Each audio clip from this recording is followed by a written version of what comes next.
ସାଙ୍ଗମାନେ ଆଜି ହେଉଛି ବାଇଗଣ ପୋଡ଼ା ସ୍ପେଶାଲ। ବାଇଗଣ ପୋଡ଼ା ଚାଲିଛି ଦେଖନ୍ତୁ। କାଠରେ ପୋଡ଼େଇଥିଲେ ଆହୁରି ବହୁତ ଟେଷ୍ଟ ଲାଗନ୍ତା, ବଟ୍ ବର୍ତ୍ତମାନ କାଠ ନାହିଁ ତ ସେଥିପାଇଁ ଗ୍ୟାସ୍ରେ ହିଁ କାମ ଚଳାଇ ଦେଉଛୁ। ବାଇଗଣ ପୋଡ଼ା ଚାଲିଛି, ପିଆଜ ଗୋଟେ କଟା ହେବ।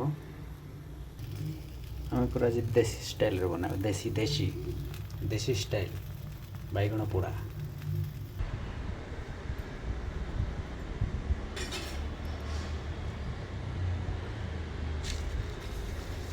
କଞ୍ଚା ଲଙ୍କା ଦେଖନ୍ତୁ,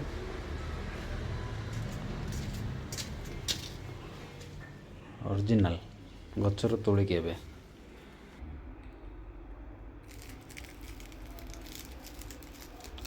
ୱାଓ ଦେଖନ୍ତୁ କେମିତି ଦେଖାଯାଉଛି ଦେଖନ୍ତୁ, ବହୁତ ଅତି ସୁନ୍ଦର। ଏବେ ଛଡ଼େଇ ଦେବା।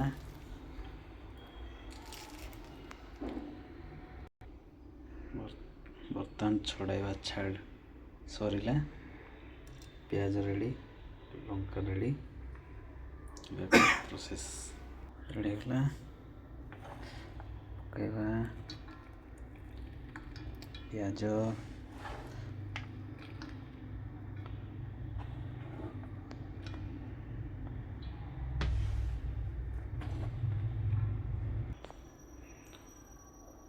ସ୍ୱାଦ ଅନୁସାରେ ଲୁଣ,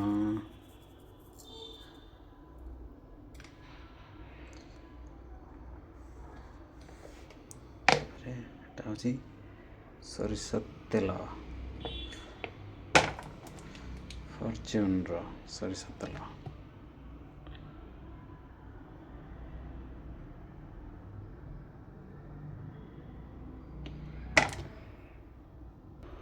ଏହାକୁ ମିକ୍ସ କରିଦେବା। ଗରମ ଅଛି ତେଣୁ ହାତରେ କଲେ ଆହୁରି ବହୁତ ଟେଷ୍ଟ ଲାଗିବ। ଟିକେ ଗରମ ଅଛି ସେଥିପାଇଁ ଟିକେ ଏଠାରେ ଇଏ କରିକି ଚକଟିକି ଖାଇବା ଆଉ। ଥଣ୍ଡା ହେଲା ହାତରେ ଟିକେ ଚକଟି ଦେବା। ଦେଖନ୍ତୁ ସୋରିଷ ତେଲର ବାସ୍ନା, ୱାଓ।